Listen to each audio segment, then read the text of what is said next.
সবাই বোঝে জানে আজ হোক কাল হোক বাংলাদেশ আওয়ামী লীগ এই রাষ্ট্র ক্ষমতায় আবার আসতেই হবে। জনমানুষের ডাকে বাংলাদেশ আওয়ামী লীগ রাষ্ট্র ক্ষমতায় আসবেই।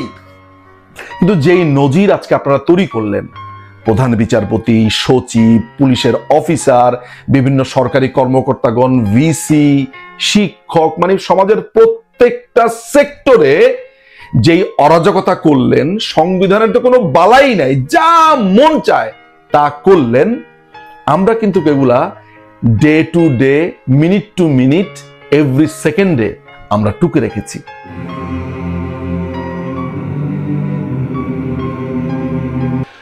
বাংলাদেশ সুপ্রিম কোর্টের হাইকোর্ট বিভাগের 12 জন বিচারপতির বিরুদ্ধে অভিযোগ তুলেছে তথাকথিত বৈষম্য বিরোধী ছাত্র জোট।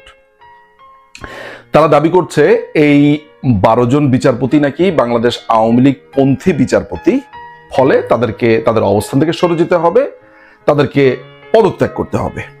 এই দাবিতে তারা তাদের দলবল সহ সুপ্রিম কোর্টের সামনে অবস্থান করেছে এবং তারা সেখানে যথারীতি চিল্লাচিল্লি, হাউকাউ এবং এক ধরনের ক্যাওয়াজ পরিস্থিতি তৈরি করেছে। সুপ্রিম কোর্টের রেজিস্ট্রার তিনি এই ছাত্রদের কাছে এসে তাদের লিডার যারা আছে তাদেরকে ডেকে নিয়ে রুমে গিয়ে বলেছে যে প্রধান বিচারপতি সিদ্ধান্ত নিয়েছে যে এই 12 জন বিচারপতির বিরুদ্ধে অভিযোগ এসেছে তাদেরকে আপাতত বেঞ্চ দেওয়া হবে না, অর্থাৎ বিচার কার্যে তারা অংশগ্রহণ করবেন না এবং ষোড়শ সংবিধানের যে রিভিউ পিটিশন সেটি 20 অক্টোবর শুনানি হবে, ফলে সে পর্যন্ত তারা বিচার কার্যে অংশগ্রহণ করতে পারবে না। ফলে আপনারা আপনাদের অবস্থাতে ফিরে যান। এই যে আমি পুরো ঘটনাটা বললাম, এই ঘটনাটার ভেতরে কিছু ভয়ঙ্কর ব্যাপার আছে। ভয়ঙ্কর ব্যাপারগুলো কি একটা একটা করে আমি বলি। আপনারা লক্ষ্য করে দেখবেন যে এই দখলদার যে তত্ত্বাবধায়ক সরকার বা ইন্টারিম গভর্নমেন্ট যাই বলি না কেন, এটার যে বাহিনী প্রধান বা আরো নাটের গুরু যারা উপদেষ্টা আছে, যেমন মোহাম্মদ নজরুল ইসলাম ওরফে আসিফ নজরুল, এদের পুরো স্ট্র্যাটেজিটা হচ্ছে এমন, যেমন আসিফ নজরুল মুখ দিয়ে আপনার বলতে পারছে না যে অমুক আইনজীবীকে আপনি সরিয়ে দেন, অমুক আইনজীবীর লাইসেন্স ক্যান্সেল করেন, অমুক বিচারপতিকে সরিয়ে দেন, অমুক প্রধান বিচারপতিকে আপনি সরিয়ে দেন, এটা সে মুখে বলতে পারে না বা সে এটা সামনে আসতে চায় না। তখন সে কি করে, তার পালা দুটো কুত্তা আছে অনেকের ভেতরে, এই বৈষম্য বিরোধীদের যে মূল পালের গোদা যে 5-6 জন সমন্বয়ক নামে এরকম দুইটা পালা কুকুর সদৃশ দুইটা প্রাণী আছে। একটার নাম হচ্ছে সার্জিস, তেঁতুলের বিচির মতো সাইজ এতটুকু, আরেকটা আছে জঙ্গি সংগঠন হিজবুত তাহরির এক নেতা, সে হচ্ছে হাসনাত আব্দুল্লাহ।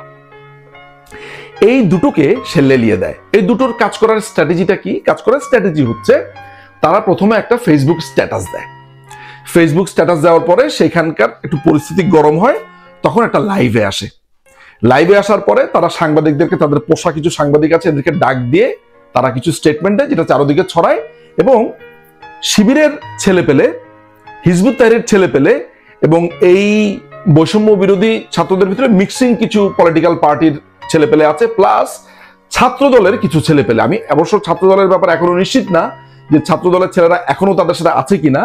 আমার সমীকরণ মতে ছাত্র দলের ছেলেরা এদের কাছ থেকে দূরে সরে যাওয়ার কথা, but I am not quite sure আজকের কি অবস্থা বা রিসেন্ট টাইমের কি অবস্থা। তো এই ছেলেপেলেদের গুলোকে নিয়ে, ধরেন 1000-2 স্টুডেন্টদেরকে নিয়ে বা 1000 খানিক স্টুডেন্টদেরকে নিয়ে তারা যেটা করে সেটা হচ্ছে যে যাকে অপসারণ করতে চায় তার বাড়ির সামনে, তার অফিসের সামনে জড়ো হয়, হাউকাউ করতে থাকে।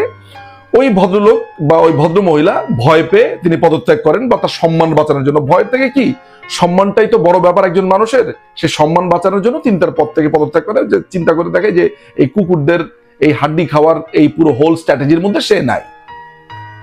এই জিনিসটা কিন্তু এটা একবারে ছকবাদা নিয়ম। এর আগে দেখেছি যে প্রধান বিচারপতিকে দুপুর 2টার ভেতরে বা 1টার ভেতরে অপসারণের আলটিমেটাম দিয়েছে, হয়েছে, আবার নাম বলে দিয়েছে যে পরবর্তী প্রধান বিচারপতি কে হবে, এই রিফাত সাহেব যে পরবর্তী প্রধান বিচারপতি হবে তার নামও বলে দিয়েছে। যদিও প্রধান বিচারপতির কোনো লজ্জা শরম আল্লাহ 2 চোখে দেয় নাই।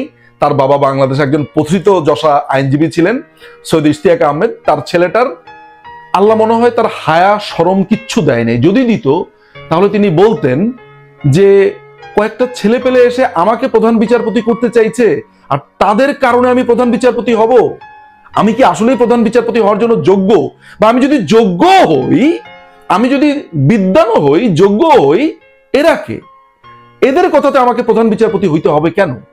মানে এই কথাটা থাকতে হলে এই মেরুদণ্ড থাকতে হবে, গার্ডস থাকতে হবে, যেটা এই প্রধান বিচারপতির নাই। ওইগুলা বাদ, ওগুলা নিয়ে আলোচনা করাটাই সময়ের অপচয়। কিন্তু কথা হচ্ছে যে আপনার কাছে মনে হয় না যে এটা একটা অসম্ভব রকমের অশনি সংকেত? মানে হলো যে আপনি 12 জন বিচারপতিকে বলছেন তারা বাংলাদেশ আওয়ামী লীগের পন্থী। প্রমাণ কি? প্রমাণ? আপনার কোনো প্রমাণের দরকার নাই, ওরা যা বলবে এখন সেটাই প্রমাণ। আপনাকে একজন সচিবের কথা গিয়ে বলবে যে এই সচিব বাংলাদেশ আওয়ামী লীগের পন্থী। প্রমাণ কি? কোনো প্রমাণের দরকার নাই। তারা যেটা বলবে একই স্ট্র্যাটেজিতে তাদেরকে সেখান থেকে অপসারণ করা হবে, অপদস্থ করা হবে। আপনারা দেখেছেন যে গুড়া বাচ্চারা আপনার বিভিন্ন স্কুলের আপনার যে প্রধান শিক্ষক, তাদের কোনো একটা শিক্ষককে যদি পছন্দ না হয়, সহকারী শিক্ষক যেই আছে না কেন, তাদের ইচ্ছা মতো একটা মগের মুল্লুকের মতো বাংলাদেশ চলছে।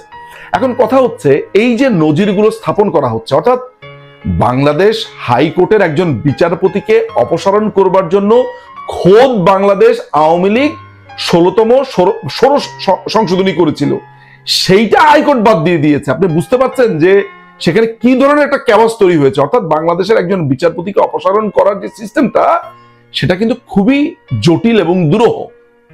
একজন বিচারপতি যিনি এই দেশের বিচার কার্য পরিচালনা করেন, বস্তির পোলা 2 টাকার এই সার্জিস হাসনাত, আপনার এই যে সার্জিস এতটুকু একটা সাইজ, তেঁতুলের বিচির একটা সাইজ, সে যখন ভাষণ টাষণ দেয় লক্ষ্য করে দেখবেন অনেক জোরে একটা জাম্প মেরে সে কথাবার্তা বলে, মুখ দিয়ে থুতু ছোটে।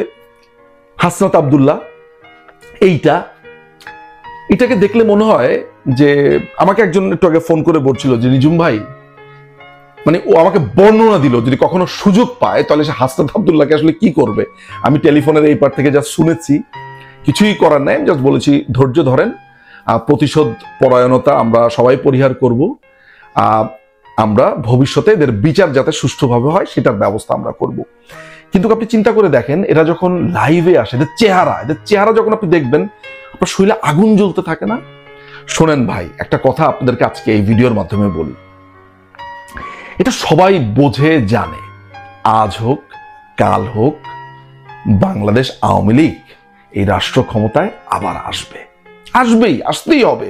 জনমানুষের ডাকে বাংলাদেশ আওয়ামী লীগ রাষ্ট্র ক্ষমতায় আসবেই। কিন্তু যেই নজির আজকে আপনারা তৈরি করলেন, প্রধান বিচারপতি, সচিব, পুলিশের অফিসার, বিভিন্ন সরকারি কর্মকর্তাগণ, ভিসি, শিক্ষক, মানে সমাজের প্রত্যেকটা সেক্টরে যেই অরাজকতা করলেন, সংবিধানের তো কোনো বালাই নাই, যা মন চায় তা করলেন। আমরা কিন্তু এগুলা day to day, minute to minute, every সেকেন্ডে আমরা টুকে রেখেছি। আল্লাহ যদি এদের হায়াত দারাজ করে, আল্লাহ যদি তাদেরকে বাঁচিয়ে রাখে, এদের মধ্যে কেউ যদি ন্যাচারালি মারা যায় বা না থাকে সেটা তো গেলই, কিন্তু যারা বেঁচে থাকবে এবং যারা ভবিষ্যতে এই বাংলাদেশে আমরা রাষ্ট্র ক্ষমতায় আসার পরে যাদেরকে আমরা পাবো, আমরা বিচার করব। শুধু মৃত্যুদণ্ডই কি বিচার হবে সেদিন? না, বিচারের অনেক প্রক্রিয়া আছে, সেগুলো বলছি না। বিচারের দীর্ঘ প্রক্রিয়া আছে, সেই বিচার আমরা দেশের আইন মেনেই সেদিন করব, এবং আল্লাহ যদি সেই তৌফিক আমাকে অন্তত দান করে, সেই বিচার প্রক্রিয়ার মধ্যে ইনশাল্লাহ থাকবো। কিন্তু মাথায় রাখবেন, আজকে যা করে যাচ্ছেন, যে প্রেসিডেন্ট আপনারা সেট করলেন, আজকে যে নজির স্থাপন করলেন, এগুলোর প্রত্যেকটা বিচার এই বাংলাদেশের মাটিতে হবে এবং খুবই দ্রুততার সাথে হবে। এই কথাটা আপনাদেরকে আমরা দিতে পারি।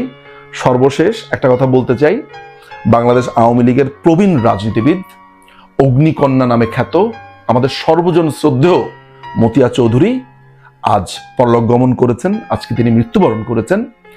আমরা তার শোক সন্তপ্ত পরিবারের প্রতি সমবেদনা জ্ঞাপন করছি, তার জন্য সমবেদনা জ্ঞাপন করছি। আমরা মনে করি যে তিনি আমাদেরকে যে রাজনীতিতে যে আলো দেখিয়েছেন, রাজনীতির যে ধারা বা তার যে রাজনৈতিক আত্মত্যাগ তিনি দেখিয়েছেন, আমরা সেই পথ অনুসরণ করব এবং তাকে আমরা স্মরণে রাখবো, শ্রদ্ধায়, ভালোবাসায়। কিন্তু আজকে যে অরাজকতা হয়েছে সেগুলো আমরা মনে রাখবো এবং এই বাংলাদেশে এদের বিচার হবে। অনেক ধন্যবাদ।